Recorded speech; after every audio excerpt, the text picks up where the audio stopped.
Mental Training 101. And now back to Get Warrior Tough with Andrew and Dutch. All right, we're back. Dutch, it's a sad day here at the Get Warrior Tough show, man. It's a sad day.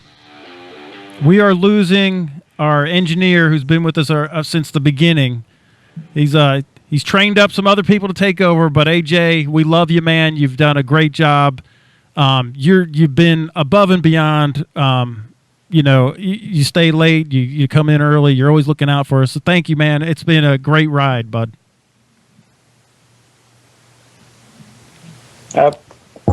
Absolutely. I want to echo those thoughts as well, man. We give him a hard time. We have a good time with him, but I want to thank him as well. Yeah, so AJ, good luck to you, man. And call in, tweet us, all that good stuff, man. We're going to miss you, buddy.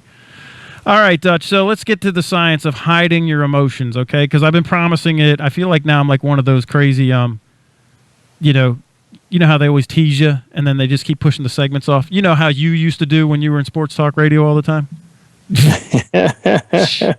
I learned a thing or two from you.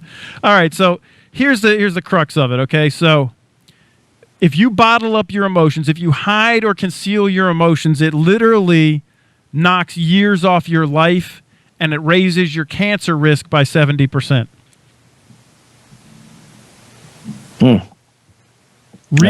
Yeah.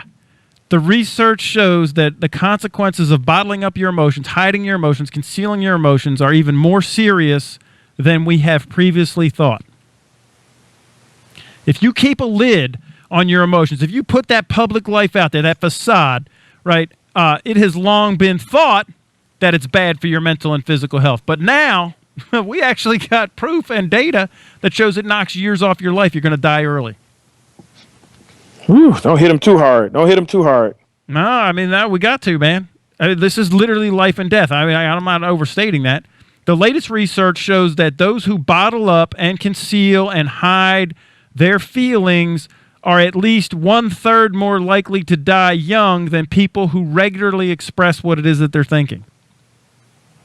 Now, this is out of a study from Harvard School of Public Health and the University of Rochester. Shows that the risk of premature death from all causes increases by 35% among those of us who hide what we feel. The specific causes of death they discovered are that the risks are increased by 47% to heart disease and 70% for cancer. Now, we've talked about this kind of stuff before, right? So these stats are nothing new. These findings, go ahead. I was just going to say, hearing the science behind it always brings like a cold reality to all the things that because a lot of times when people speak, and you'll find that we don't speak like this, but this is the way we receive information as it's our opinion. But if you don't know by now, as Andrew stated earlier, we back everything up with science. And if it's our opinion, we're going to tell you it's our opinion. We're not going to leave you to try to figure out which is which. We're going to tell you what's real. We're going to back it up with facts. Right, and I always tell you what's my opinion or what my truth is. Right, I always do. We always do. What I'm reading now is just straight off the journal. So these findings were published in the Journal of Psychosomatic Research, and this is what they did. They did a study that they started this thing in 1996. 796 men and women, average age of 44. All right. This whole thing, to be part of the study, it involved agreeing or disagreeing on a scale of 1 to 5. So 1, I disagree. 5, I totally agree, with statements such as, when I'm angry, I let people know it, or I try to be pleasant so that others won't get upset.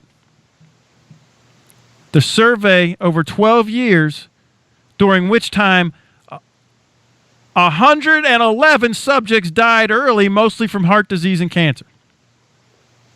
And then what they did is they analyzed the emotional scores, and they found that the death rates were highest among those who were likely to hide or conceal or bottle up their emotions so that they didn't let other people know what they were thinking. Never let them see you sweat. Wow. Now, they believe there's 2 causes to this. The first cause is that people that bottle stuff up, we already know this. You and I talk about this all the time with stress, right? Because you bottle it up, you hide this stuff, you got that public life, and then, your private life is different from your secret life. And you actually, to cope with that stuff, you self-medicate with alcohol, cigarettes, junk food, to try and cope with the stress of the cognitive dissonance. The second cause is that the stress of keeping the lid on, the stress of never letting them see you sweat, the stress of living a lie disrupts your hormone balance in the body, and it raises the risk of diseases linked with cellular damage, heart complaints, and cancer.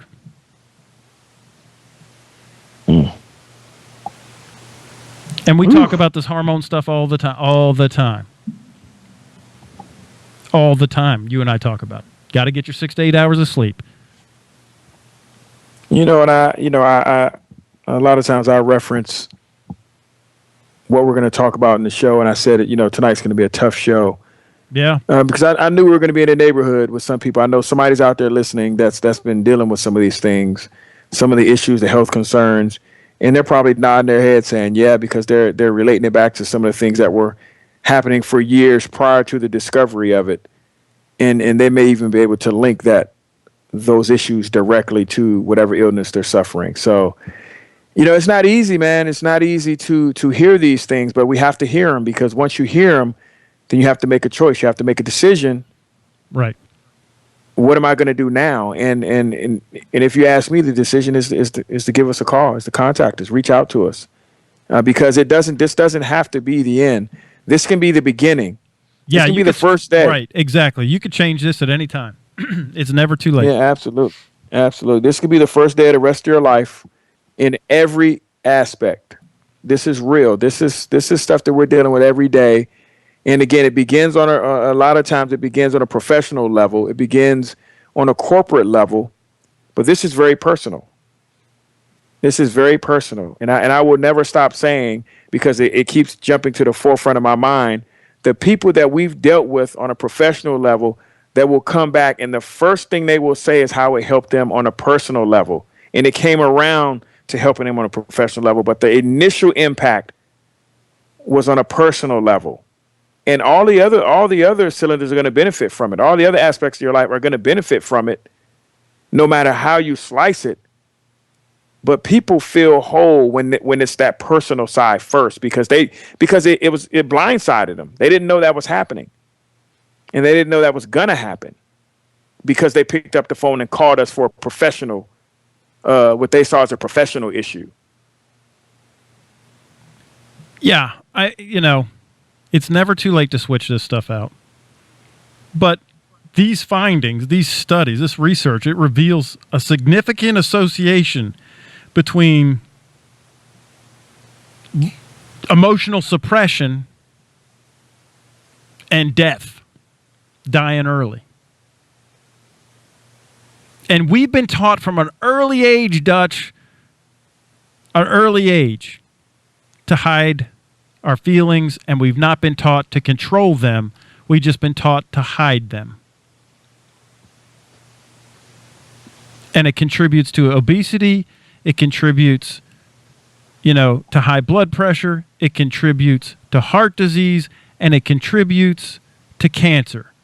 It's long been thought that cancer is linked to the suppression of emotions, because what they know is when you suppress your emotions, it impairs your immune system, which directly leads to your body fighting off the growth of cancer cells.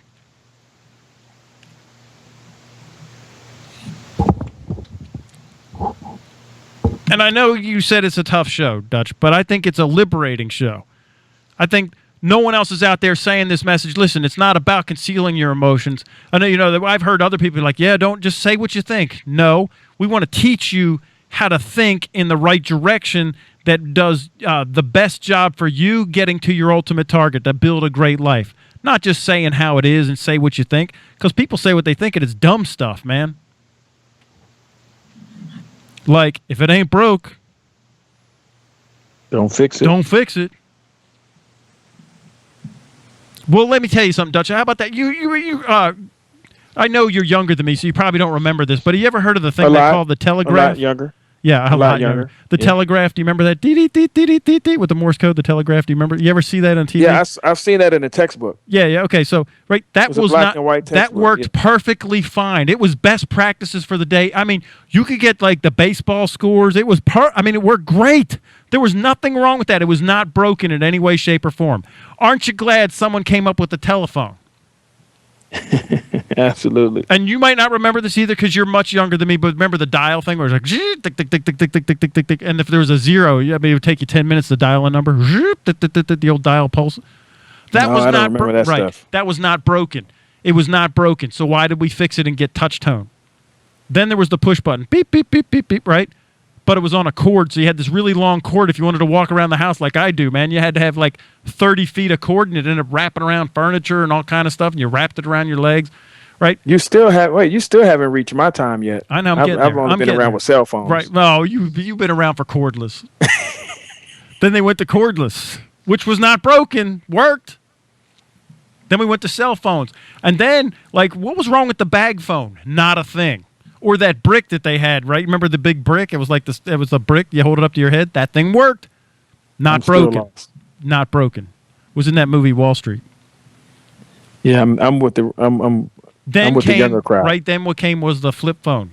Remember the Razor? Oh, I'm here. Oh yeah, the flip phone. I'm with you now. Razor. Remember that Razor? Whoo, the Razor when that came out, that was wicked bad. The Razor, man, that was like $600. That was crazy. That Razor lasted like 10 minutes. It wasn't broken. Why do we fix it? Because like the iPhone came out, and that thing ain't broken. It's coming up on the 10th anniversary of that, and we got 7 iterations later. The first one wasn't broken. So why are we fixing it? See, that's the kind of nonsense.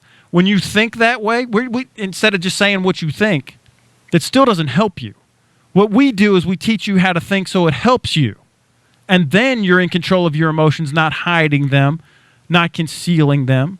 And you're thinking the right thoughts. You're feeling the right things. Anger is very important, but we use it as a tool. We use it on problems, not on people.